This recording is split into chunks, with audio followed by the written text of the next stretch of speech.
இன்று நடைபெறுகிற நிகழ்ச்சியை பார்க்கின்ற போது திராவிட முன்னேற்ற கழகத்தை வீழ்த்தர சக்தி ஒரே சக்தி தமிழக வெற்றி கழகத்துடைய தலைவர் தளபதி தவிர யாருக்கு இங்க கருப்பன வருவாரு 10 தடவை தோண்ட பழனிசாமிக்கு ஓட்டு போட்டா நோட்டாவுக்கு போட்ட ஓட்டு மாதிரி தான் அது வேஸ்ட். கருப்பன மீண்டும் எங்காச்சு 2 முறை ஜெயிச்சாரு, இனி ஜெயிக்க கூடாது. ஏன்னா சுற்றுச்சூழல் அமைச்சராக வந்ததுக்கு அப்புறம் 18% இன்றைக்கு புற்றுநோய் ஈரோடு மாவட்டத்தில், தமிழ்நாடு முழுவதும். அதுதான் சுற்றுச்சூழல் அமைச்சராக இருந்து காத்தால சீலை வைக்கணும், சாயந்தரம் பொட்டி வாங்கிட்டு திறந்து விட்டுற வேண்டிய. நான் கேட்கிறேன், 18% மக்கள் இன்றைக்கு புற்றுநோயில் இருக்கிறார் சொன்னால் நீங்கள் மீண்டும் வந்தால் 50% உயர்ந்து விடும். உங்களை ஆட்சிக்கு விடலாமா? இதுதான் என்னுடைய கேள்வி. ஆகவேதான் வேண்டாம் தம்பி,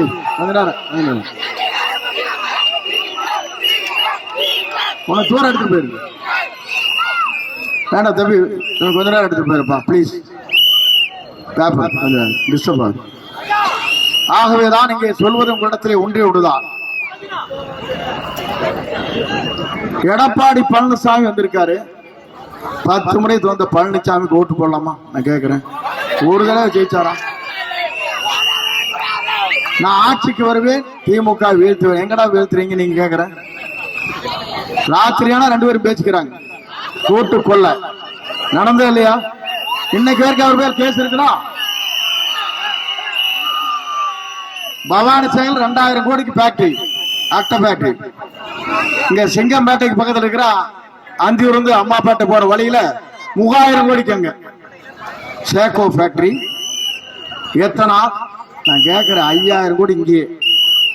50 லட்சம் கோடி சம்பாதிச்சு உங்களுக்கு ஆசை தீரல.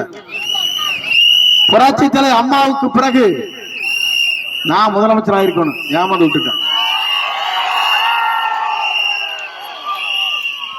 ராத்திரி வரைக்கும் நான் தான், காத்தாலதான் மாறி போச்சு.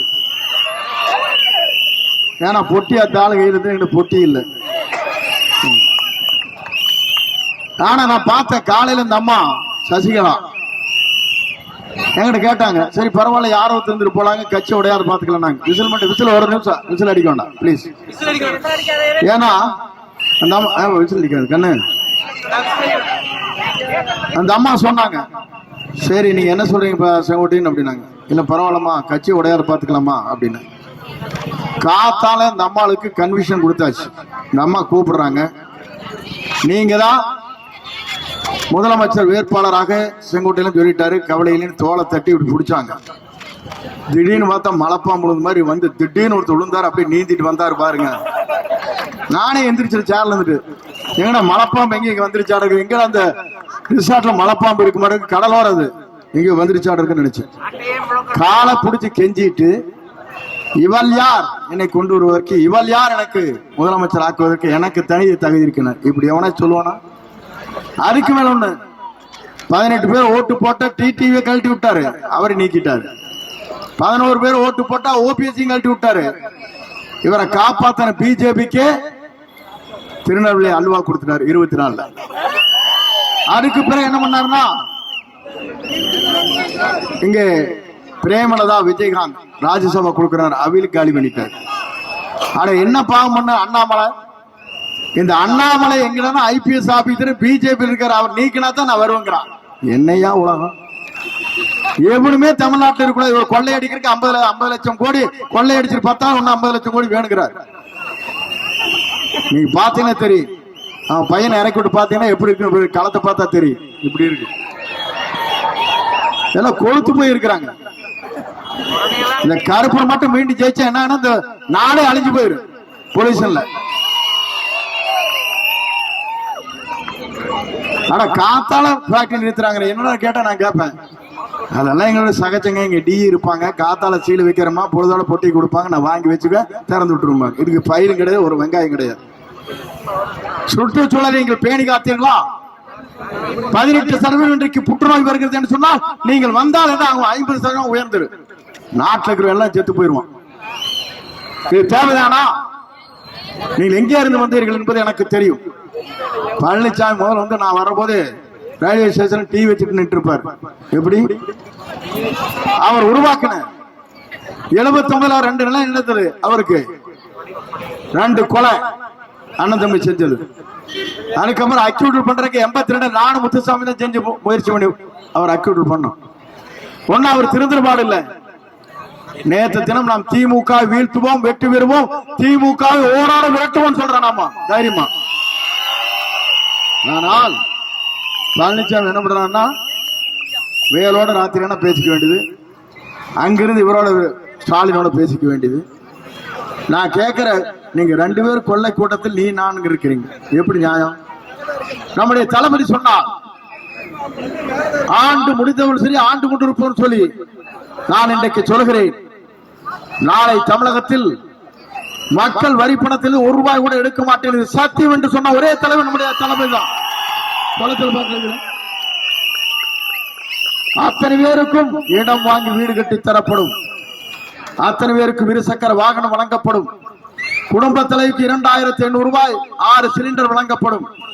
10 லட்சம் பேருக்கு ஆண்டிற்கு 1 பவுன் தங்கமும் 7000 பட்டுப்புடவை வழங்கப்படும். பேருந்திலே பெண்கள் எங்கு வேண்டுமானாலும் பயணம் செய்து கொள்ளலாம். இது நம்முடைய தளபதி அறிவிச்சிருக்காரு. எப்படியா முடின்னு கேட்டாங்க. அவர் சொன்னார் ஆண்டிற்கு 4,40,000 கோடி பட்ஜெட், 1 லட்சம் கோடி ஊழல், 5 ஆண்டுக்கு 5 லட்சம் கோடி வைத்துக் கொண்டு நேர்மையான ஆட்சி தமிழ்நாட்டில் நடத்தி காட்டுவேன், சாதனை படைப்பேன் என்று சொன்ன தலைவர் நம்முடைய தளபதி தான். நான் இன்னைக்கு ஏன் சொல்றேன், எல்லாரும் பணம் கொண்டு வருவாங்க, நீங்க கவலைப்படாதீங்க. எல்லா கட்சிக்காரும் வாங்க, விட்டுறாதீங்க.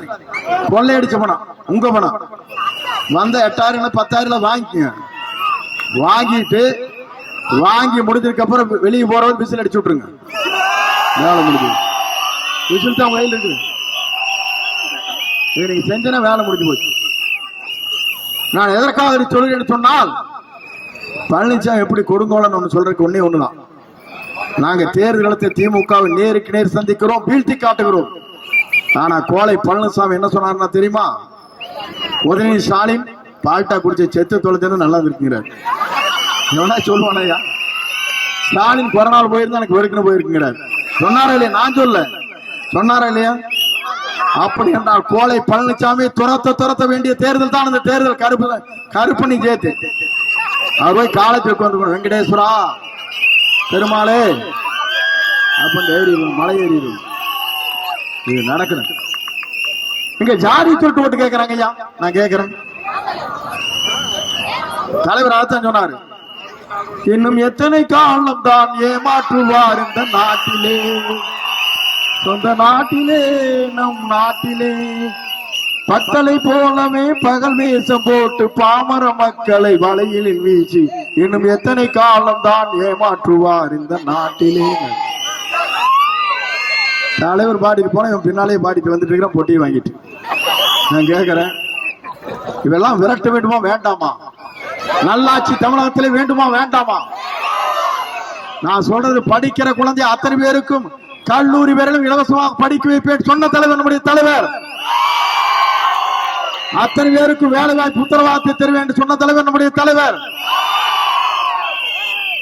வந்திருக்கிற குழந்தைகளை விசிலடிக்கிறீங்களா? உங்களுக்கு ஒன்னே ஒண்ணு சொல்றேன், 23ஆம் தேதிக்கு குளிங்க, 5 மணிக்கு எந்த 6 மணிக்கு சாமி கும்பிடுங்க, அப்பா அம்மா காலில் விழுங்க, தாத்தா பாட்டி காலில் விழுங்க, சித்தி சித்தப்பா காலில் விழுங்க.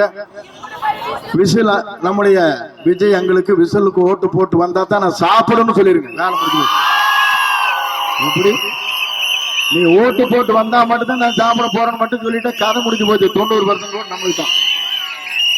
இதை இந்த குழந்தைகள் விசில் அடிக்கிற விட அதை செய்யும். இதை செய்து முடித்தால் சாதனை. 234 தொகுதியில் அவர் வெற்றி பெறுவார். அவர் தான் தமிழ்நாட்டுடைய கோட்டையிலே அமர்வார். அவர் தான் தமிழ்நாட்டின் முதலமைச்சர். எத்தனை இடங்கள் அவருக்கு? நான் கூட தான் இருக்கிறேன். ஜனநாயக படம் 1000 கோடி லாஸ் ஆன்லைன் போயிட்டு இருக்கு. சிபிஐ கேஸ் அவர் எங்க போனாலும் 21 கண்டிஷன்ஸ், எங்கேயும் போக முடியல. நான் பெருமானூர் ஆர்டர் வாங்கல பிறந்த நான் கண்டுபோச்சு. 2:45 மணிக்கு போட்டு கொடுக்குறாங்க ஆர்டரை. காத்தால பிள்ளை எங்க வரதா வேண்டாமான்னு கேட்கிறாரு அவரு. இது போன்ற ஒரு தடைகளை தகர்த்தெறிந்து விழுந்திருக்கிற ஒரே தலைவர், மனிதநேய மிக்க தலைவர், நாளை தமிழகத்தை ஆள போகிற தலைவர், நம்முடைய வெற்றி கழகத்தின் தலைவர் பாலகிருஷ்ணன் பொறுத்தன்னு சொல்லணும், அவருக்கு எந்த தேவையும் கிடையாது. அப்பா 2 முறை அம்மாப்பேட்டை ஒன்றியினுடைய சேர்மனாக பவனி வந்தவர் அன்னபோஸ்தா.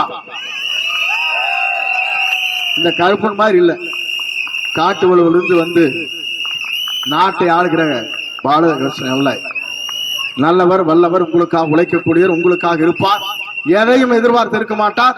வரதெல்லாம் உங்களுக்கே செஞ்சு கொடுத்துட்டு போயிடுவார். நீ கவலைப்படாத, நீங்க நாளைக்கு தான் பார்க்க போறீங்க. என்ன மாதிரி தான் அவர் இருப்பார்.